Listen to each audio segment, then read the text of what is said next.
Okay, let's go ahead and dive right in here. Today we are talking about psychosis. Psychosis, minds and brains split from reality. So, just what is psychosis exactly?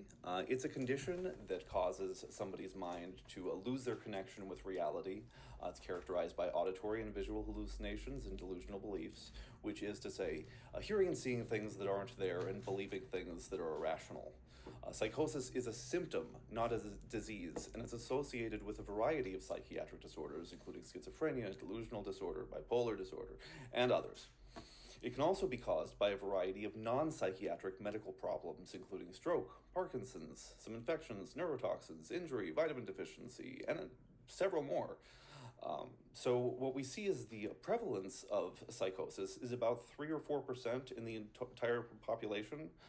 Schizophrenia is the most common cause of psychosis. However, that only occurs in 1% of the population. So actually, you'll see most psychosis is not actually from schizophrenia.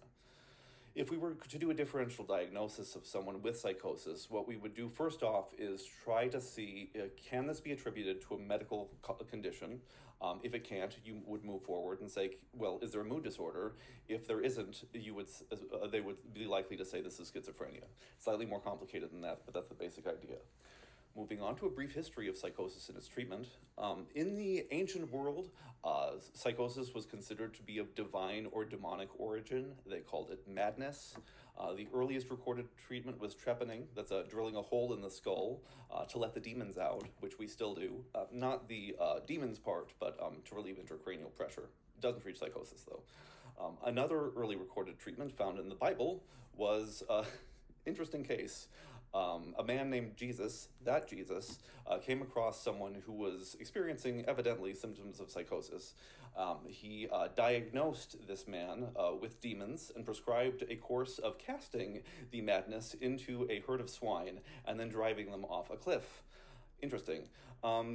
Not as effective as that would be exorcism in general, which has caused a lot of harm over the last couple thousand years, and unfortunately is still practiced by some people. I would argue it is actually less effective and more damaging than a hole in the head. But anyway, let's move forward a couple thousand years here. So a lot of stuff happened in those couple thousand years. Look up Bedlam and the origins of that term if you want, but it's not actually super relevant to this and won't help sharpen our understanding, so we may as well just move on here. To the modern age, the word term madness is replaced with the word psychosis, which is a catch-all term for disorders of the mind, as opposed to neurosis, which were seen as neurological disorders. In 1896, Emil Kraepelin split psychosis into manic depressive insanity, which was his term for not just bipolar disorder, but all mood disorders, and dementia praecox, which is his term for what we currently call schizophrenia. And then in 1952 specifically, we had a breakthrough, which was the development of effective antipsychotics. Hallelujah. Moving on to the classification and study of psychosis, there are a wide spectrum of psychotic disorders, as I mentioned. It's important to realize, however, that these are all treated with the same medications, and they appear similar in brain structure and function, which means when you look at a brain scan or dissect the brain of someone who has psychosis from schizophrenia, it has a lot of similarities with someone who has psychosis from any of a number of other psychiatric conditions. The genetic origins of psychosis here are strongly implicated by concordance studies. We went over those in class. I don't feel the need to repeat them.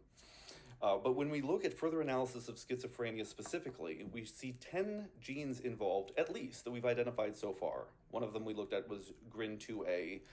There's a high-risk mutation of that, but that's only found in 1 in 10,000 people. And while there are other mutations of GRIN2A, those also are not found in most schizophrenic people. So people with schizophrenia. Excuse me. So what you see is that there are a lot of different combinations, countless combinations of genes that can lead to schizophrenia. Those same combinations might not lead to schizophrenia in somebody else. So you could say it's more accurate to think of countless different schizophrenias. So this would reflect a more dimensional understanding of psychiatric conditions, which is coming into fashion, thankfully, in the DSM-5 and more broadly in the community. What this shows or reflects is that the classifications and boundaries between disorders are inherently artificial. They don't actually fit in these neatly delineated boxes. So what we look at, schizophrenia itself, again, has a wide variety of presentations. So we try to fit these into these boxes, but these conditions actually overlap, and they work on spectrums. So maybe there's no such thing as schizophrenia. It may be a cluster of afflictions within a larger universe of psychotic spectrum disorder. That view is not in the majority yet, but it is gaining traction. Moving on to the neurological correlates of psychosis, in 1928, Jacobi and Winkler performed a pneumoencephalography to yield a brain image of people experiencing psychosis. This is a procedure where they drain the cerebral spinal fluid, they replace it with air, and they take x-rays. And it's really unpleasant, and a lot of side effects. Maybe one of the bad things, but yes, not relevant here. The results were relevant. They found that hydrocephalus in 18 of 19 patients with schizophrenia, which is that buildup of fluid in the brain that is not the cause of, actually, but the result of something we discussed in class. This was the first documentation of the widened ventricles, which demonstrate cell death, which cause a loss of gray matter, and then that fluid moves in to kind of fill the space. Moving on to neurological soft signs. These are minor sensory motor deficiencies that don't have a specific localized cause, like a lesion, that you could put your finger on in a brain scan and say, that's what caused it. It's more diffuse. But we can still see that they're there by testing and seeing, like, oh, this person's movement is not as fluid as it might otherwise be expected to be. Gunasekaran in 2016 found neurological soft signs in 93% of patients experiencing their first episode of psychosis. So what he found was more of these soft signs were correlated with greater intensity of psychosis. The more signs you found, the more intense the psychosis was likely to be statistically. Also, the findings were consistent between schizophrenia, which were half the people that he studied, and then also with people who have psychosis from other conditions, again, showing that psychosis acts consistently. High-risk people also showed increased soft signs, which indicates that we could theoretically identify people who are at high risk for psychosis in order to perhaps allow them to prevent the condition altogether, perhaps by better managing their stress or avoiding their stress, or at the very least to treat it more quickly. Moving on to antipsychotic and other drug effects and their implications. We referred to this, let me refer you to the prior lecture here. We covered all of this stuff in detail, and I don't really see that there's much to be gained by me recapping all of this again, so I'm not going to. It would kind of be a waste of time. You know all of that stuff, I know all of that stuff, but there are two things I need to take from that. Firstly, that again, these drugs are antipsychotics, not antischizophrenics, which means much of the research surrounding this applies to a broader range of people with psychosis. And secondly, psychosis is associated with dopamine, which is important. We will come back to it. So what's happening in the brain during psychosis? We had mentioned in class hypofrontality. That means that brain scans of people with psychosis show less frontal lobe activity. Interesting fact, the negative symptoms, which are like lack of affect, etc. Those are correlated inversely with the volume of the left ventral striatum, which means the less ventral striatum you have, the more negative symptoms you have. There's probably a causal connection there, but I don't want to jump to conclusions.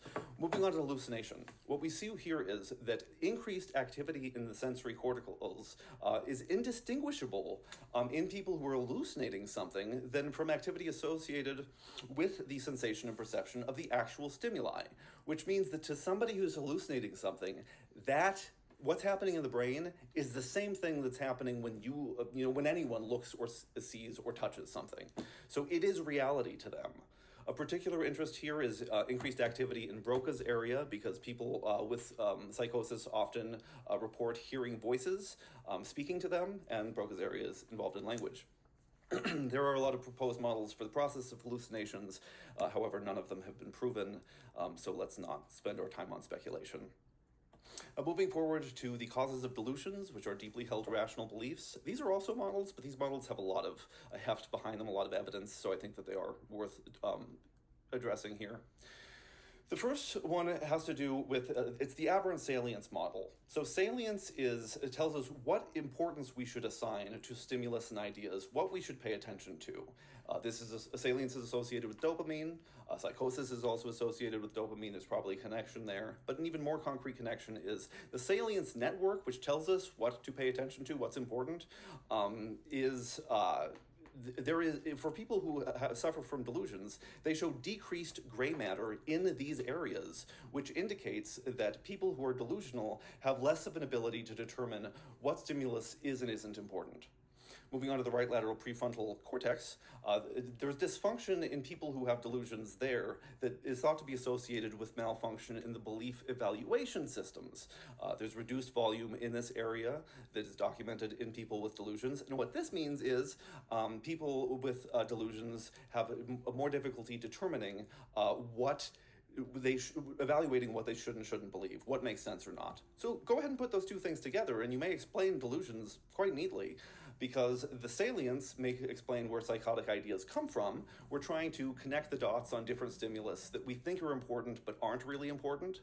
And then secondly, the dysfunction of the evaluation might explain why we fail to reject these ideas, because we don't realize they don't make sense because people with psychosis then lack the capacity to evaluate what does and doesn't make sense. That part of their brain just isn't working anymore.